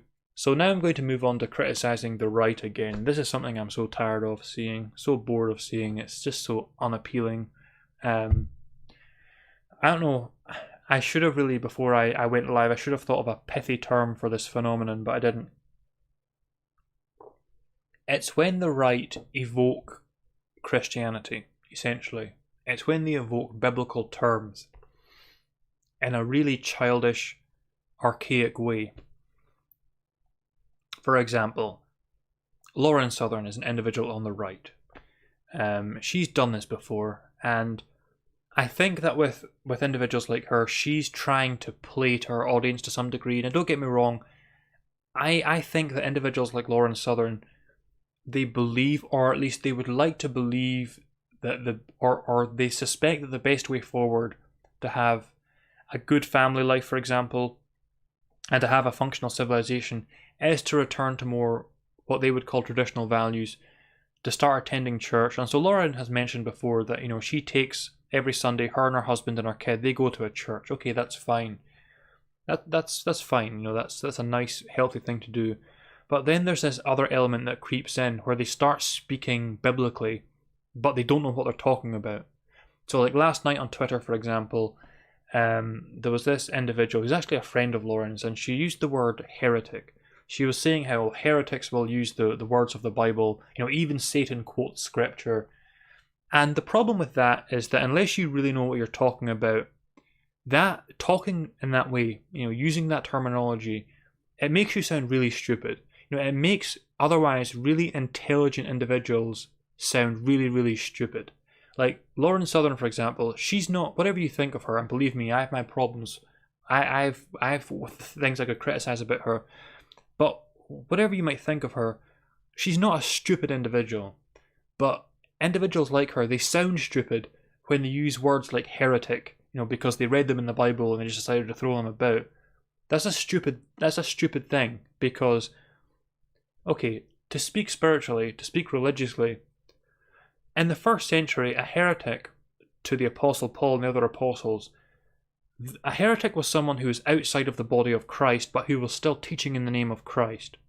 The problem is that in the first century, the Holy Spirit was there to directly intervene on the subject of who and who was not a heretic. So there are many occasions in the New Testament, for example, the most famous, I think, in the book of Acts, Ananias and Sapphira, who they act against the Holy Spirit, and the Holy Spirit kills them stone dead. That's the kind of power that was available to the apostles of the first century. And so back in those days, the word heretic meant something. It was really significant. But these days, the word heretic doesn't mean anything, because as I said on Twitter, everyone is a heretic to someone. A heretic these days is just someone that doesn't agree with this individual, or someone who doesn't agree with this particular organization. And one organization says this group is heretics, another organization says they're orthodox and these guys are heretics. So it doesn't mean anything anymore. Everyone's a heretic to someone. And so when you have these right-wing figures just evoking terms like heretic because they feel they should, because they're on the right wing and they know they're supposed to put forth this kind of Christian facade, again, they might be really, really intelligent individuals, but when they do that, they make themselves sound really, really stupid because they're using terms they don't understand. They're using terms, the application of which they just haven't thought through, because as I said, everyone is a heretic to someone. They're heretics to me in some regards. So it really makes no sense at all.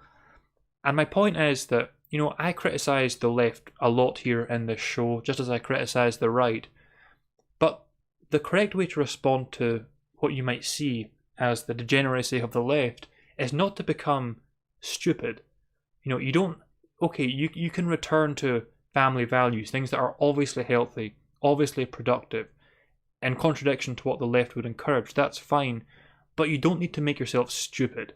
You don't need to make yourself a closed-minded idiot by pretending that you live in the first century and the only book that exists in the world is the Bible, and you've got to use terminology from that in order to present some image of yourself, because again, that makes you, an otherwise intelligent individual, sound really, really stupid. We don't live 2,000 years ago, we live in 2021. So if you're going to unironically use words like heretic, you have to first of all think it through, think through what those terms are going to mean to other individuals, and you've got to be able to explain what you mean when you use those terms. Another good example, but one that I use, is demon. If you go around calling people demons, right, most individuals aren't going to understand what you mean by that, and they're just going to think you're stupid. Now, as I explain in the book, there is a time to troll. It's like a time to kill, but less serious. There is a time to troll, because in my book, I outright say that, I talk about how Yeshua, he used to intentionally tell parables to the masses, because the time had not yet come for those masses to understand Yeshua's teachings. Therefore, he spoke to them in parables so that they wouldn't understand, so that they couldn't understand. And I talk about how, sometimes I'll intentionally say things to what you might call troll. I don't use that word in the book, but in some cases it amounts to trolling. And you might see me do this on Twitter sometimes. If ever on Twitter you see me say something to an individual that seems totally bizarre, I don't drink alcohol, I don't lose my temper, I don't do drugs of any kind, so you can bet that if I'm saying something that sounds strange, I'm doing it intentionally, I'm not being stupid about it. Because it's just a good way to test, because if someone is genuinely curious about what you have to say, and you say something they don't understand, they should inquire about it, they will inquire about it. Whereas if they're not really interested in what you have to say, they'll just dismiss you as crazy. But the fact is that when certain right-wing figures use terms like demon, they don't really have an explanation as to what that means. If someone on the right calls someone else a demon, if you were to ask them, can you please explain to me what a demon is exactly, what a demon is according to your worldview, and how is that worldview, how is that definition consistent with what the biblical texts have to say on the subject? They're obviously not going to answer you, because they don't really study the Bible. Most of them don't even read the Bible. They don't have that kind of knowledge at hand. They're just using biblical terminology without really understanding it.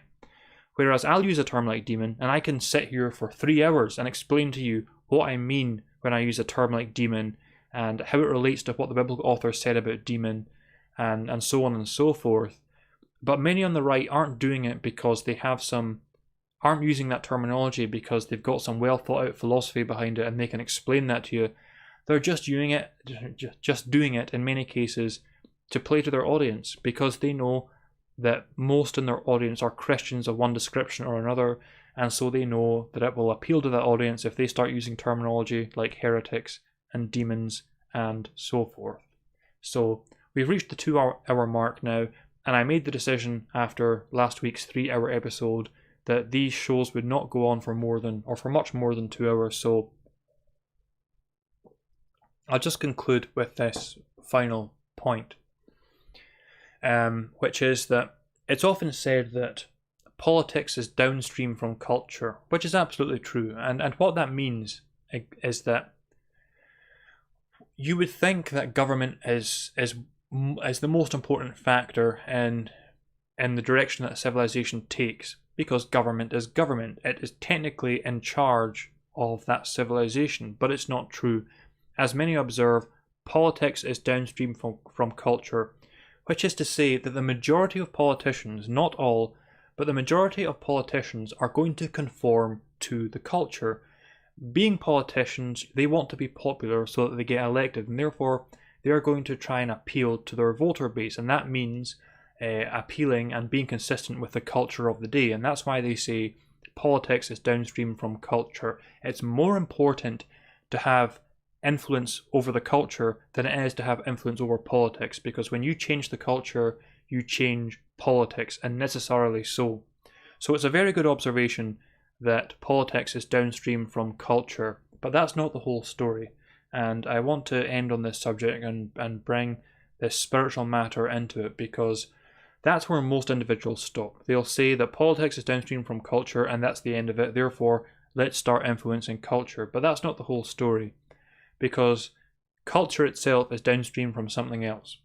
Culture is downstream from state of being, whereas politics is decided to a very large degree by the state of the culture. Culture is dictated directly by the state of being of each individual. And it's important to highlight that fact, because so often when I speak about spiritual subject matter, there are many individuals, I think, who hear me talk and they just think to themselves, okay, this can't have any direct relevance to my day-to-day life because it seems so abstract. But that's the opposite of the truth. Spirituality is not intended to be an aspect of one's life. It's intended to be one's life. It's intended to be a conscious recognition of the fact that you are a soul, which is to say, a portion of the Great Spirit that men call God, living out in an experience of individuality. So spirituality is meant to be a life itself. But their thought process seems reinforced when I say that, look, as much as I can comment on what's going on in the world, as much as I can comment about what's transpired over the past week, ultimately that's not meant to be our focus. We can talk about these things and we can talk about Indiana Jones 5, we can talk about Age of Wonders and video games, and we can have fun, but our focus always has to be spirituality. When I say things like that, that seems to confirm individual suspicions that what I'm saying has no bearing on how civilization turns out, or how the future in worldly terms is going to unfold. But that's just not true at all, because as I said, yes, politics is downstream from culture, but culture is downstream from state of being, and there is nothing that will improve an individual's state of being, a soul state of being, than a recognition of spiritual realities. And so, while my approach necessarily involves not being overly invested either emotionally or intellectually in the things of the world, the fact that my approach and the fact that spirituality itself concerns the transformation of the state of being of souls, that is the most fundamental and important thing, because it's from that culture emerges. What kind of culture do you think a society of enlightened beings would produce compared to a society of materialists who utterly reject the spiritual? The results of those individuals endeavouring to create some kind of culture, they're going to be predictable, they're going to be obvious. It's obvious that those who are at peace and who have a living relationship with God, it's obvious that they are going to produce a more beautiful and a more healthy culture than those who shun those things. And as we've acknowledged, politics is downstream from culture, so everything fundamentally falls on from a state of being. So as much as I emphasize that our focus should be on the spiritual and we should not be overly invested in worldly affairs, actually, by transforming your own state of being, you actually make the greatest contribution to society and to the future of civilization as a whole. You make the greatest contribution that you can possibly make. And this is the only thing that is going to change society and civilization in the long run. Now again, that's not my focus. I explicitly say in the book many times that it's like Yeshua said, you cannot serve two masters. Either your priority is coming to know God, or it's the future of civilization. You can't have both of those be your priority, because as Yeshua said, man cannot serve two masters. But society and civilization as a whole benefiting is just a natural result from individuals choosing to focus on their own state of being. At the end of chapter 4, I believe it is, I point out that, look, you can look at this world and you can see all the problems in the world, but no matter what that problem is, it's not going to be resolved, it's not going to be helped by you becoming one more ideologue.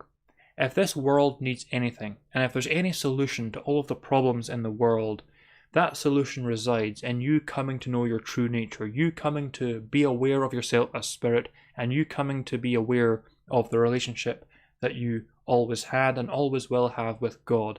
It is individuals transforming their own state of being that is going to change this planet more dramatically than anything else. And while the future of civilization and changing the planet is not and should not be our focus, that is an inevitable result of changing our state of being is just a given. It's the way that it's always been. So politics may be downstream from culture, but culture is downstream from the state of being of the souls that create and inform that culture. Therefore, as much as I say we shouldn't have a focus on worldly things, what I talk about in terms of spirituality and mysticism, it is that will change the world. And so it must always be remembered that culture is downstream from state of being. And it's become something of a cliche in certain circles. There's that saying attributed to Gandhi where he said, be the change you want to see in the world. But I wanted to explain it in a different way because, again, I think that saying has been used so much, it's become something of a cliche that individuals hear, but because they're so used to hearing it, they kind of dismiss. So I wanted to express it and elaborate upon it in different language by explaining that, yes, while politics is downstream from culture, culture is downstream from state of being. So if you're focused on, as we all should be, not only coming to know God yourself and in nourishing your relationship with God, but if you're focused on helping others to do that in whatever way you can, whether it's through some art form that you're focused on, then by doing that, even though your explicit focus, even though your focus ostensibly is not on worldly things, you will have an impact on worldly things anyway, and necessarily so. So I think I'll end this episode here. I've gone on for 2 hours and 8 minutes, which I think is a good length of time. As ever, you can follow me on Twitter through the link in the description box below. You can ask me any question you want on Curious Cat through the link in the description box below, and you can of course buy this book through the link on the description box below. Now available in Australia, whatever that means. Tate says, Hellenistic period helped Gnosticism flourish and vice versa. Yes, and I'm tempted to jump off into another subject there, but I won't. I'll just say this much. Sometimes individuals have a very childlike and a very simplistic view of history. Like when they're talking about religion, for example, they think to themselves, okay, Judaism, Christianity, Gnosticism, when we're speaking about religion in the Middle East, perhaps there was some Buddhist influences coming in through Alexandria, who knows. But the thing is that nothing emerges in isolation, nothing develops in a vacuum, and that is true of religions. It's true of religious traditions. All of these religions, all of these religious traditions were influenced by one another.